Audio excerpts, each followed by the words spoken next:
Extra crispy, extra फूले फूले और बड़े ज़बरदस्त एक्स्ट्रा मज़ेदार आलू के पकोड़े आपने जब ट्राई करना है आपको पता चलेगा कि वाकई हमने आलू के पकोड़े इस तरह ही बनाने हैं। ये देखें आप, इतने फूले फूले बने हैं और इतने खस्ता बने, यकीन करें बहुत ज़्यादा ये खस्ता बने हैं, कोई नरम नहीं बने। तो आपने इस रेसिपी को देखना है और पता चलेगा आपको कि ये रेसिपी हमने बनाई किस तरह है। बिस्मिल्लाहिर्रहमानिर्रहीम, अस्सलाम वालेकुम। क्या हाल है तमाम देखने वालों के? अपने घर में खुश रहें, आबाद रहें, आमीन सुम्मा आमीन। आज हम आलू के पकोड़े बना रहे हैं, बहुत ज़बरदस्त क्रिस्पी पकोड़े बना रहे हैं और इसमें एक ऐसी चीज़ शामिल करेंगे कि जो कि बहुत इसको क्रिस्पी, एक्स्ट्रा क्रिस्पी बना देगी। तो इससे पहले आपने ये पकोड़ों में शामिल नहीं किया होगा जो मैं बता रही हूँ। तो सबसे पहले हमने 1 कप बेसन लेना है और 2 से 3 खाने के चम्मच हरा धनिया, 1 टीस्पून कुटी हुई लाल मिर्च और हाफ़ टी स्पून नमक और अजवाइन 1/4 टीस्पून, हाफ़ टी स्पून ज़ीरा, 1/4 टीस्पून हल्दी।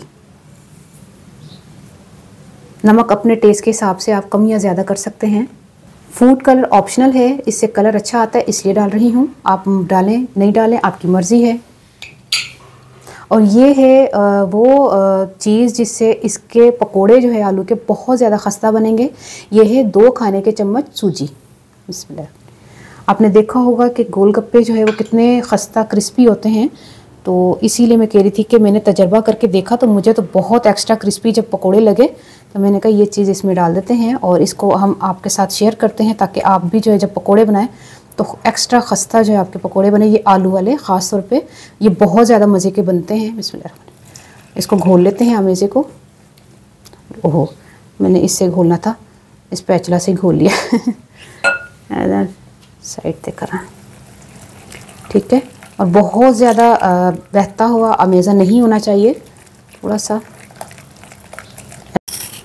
आलू को छील लेते हैं और अमेज़ा आपने पहले बनाना है क्योंकि सूजी को फूलने का टाइम दें, तो इसलिए मैंने अमेज़ा पहले बनाया है ताकि जब हम आलू छील लें तो ऑयल गरम करें साथ में ही इसको, क्योंकि इतना टाइम नहीं होता रमज़ान में कि हम जो है ना वो इसके टाइम वेस्ट करें, इसलिए अमेज़ा पहले बनाए फिर आलू छीलें। 2 मैंने आलू लिए हैं और उसके बाद फिर आप जो है ना इसको फ़ौरन से फ़ौरन फ्राई करते जाएं। बिस्मिल्लाह। आलू के पतले पतले से कतले निकालें इस तरह करके, एक ही साइज़ पे। देखिए मेरी उंगली जो है ना पीछे होती जा रही है और मुझे पता है मैंने कितनी जगह पे उंगली रखनी है। ये देखें, ये इस तरह, बहुत ज़्यादा मोटे नहीं, बहुत ज़्यादा पतले नहीं।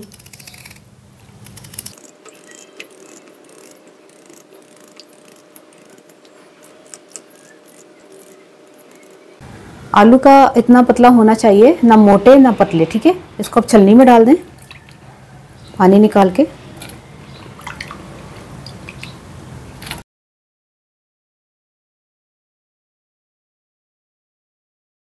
अच्छा, ये आलू को इस तरह डिप करके आपने पूरा और इस तरह उठाना है। बिस्मिल्लाह। फ्राई करना शुरू। अमेज़े को ज़रूर आपने 10-15 मिनट का रेस्ट देना है।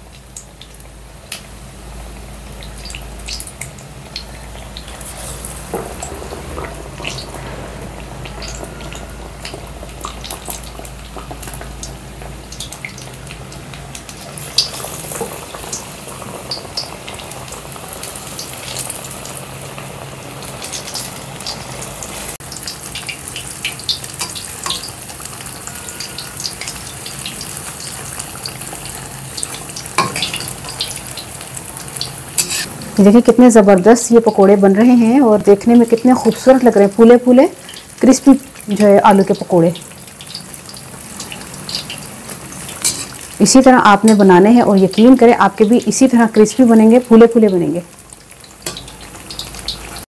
आलू के पकोड़े तो दस्तरखान की रौनक होते हैं, यकीन करें। इस तरह के जब आप बनाएंगे ना बड़े ज़बरदस्त ये पकोड़े आपको पसंद भी आएंगे, घर वाले छोड़ेंगे नहीं, वो कहेंगे रोज़ाना इस तरह के बनाएं। देखिए कितने ज़बरदस्त क्रिस्पी फूले फूले से बने ये माशाल्लाह से, ये देखें।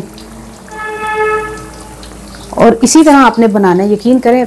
बड़ी ज़बरदस्त ये आपके साथ रेसिपी शेयर की है और ऐसा एक राज बताया ना जिससे बहुत क्रिस्पी बनेंगे। जब फ्राई हो जाए तो इनको निकाल लेते हैं। यकीन करें आप खुद देख सकते हैं करीब से कितनी ज़बरदस्त इसकी लुक आई है, कितने फूले फूले और कितने क्रिस्पी लग रहे हैं। क्रिस्पी लग नहीं रहे, क्रिस्पी हैं और फूले फूले तो आप देख ही रहे हैं, लेकिन जब आप ट्राई करेंगे आपको वाकई पता चलेगा कि वाकई बहुत ज़बरदस्त ये आलू के पकोड़े हैं।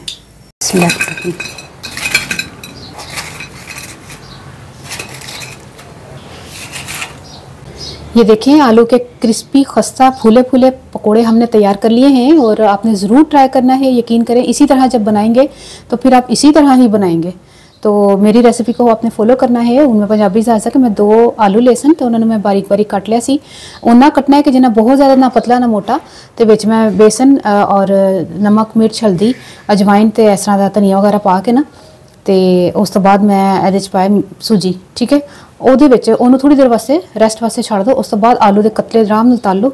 यकीन करो इन्नी बेहतरीन रेसिपी ट्राई करके ज़रूर मन दसना तुहानू रेसिपी कैसी लगी। नहीं दुआओं में जरूर याद रखना। और यकीन करो फुले फुले बने ने होंदा ना कि कई बार बेसन ही डिग रहा होंदा ते कई बार बेसन ही पूरा नहीं आ रहा होंदा। हाँ लथ जाता। और फुले फुले देखो कैसे ज़बरदस्त बने माशाल्लाह। तो ट्राई करके मैंने जरूर दसना तुहानू रेसिपी कैसी लगी। अपनी दुआओं में जरूर याद रख लेना। ओके अल्लाह हाफिज़।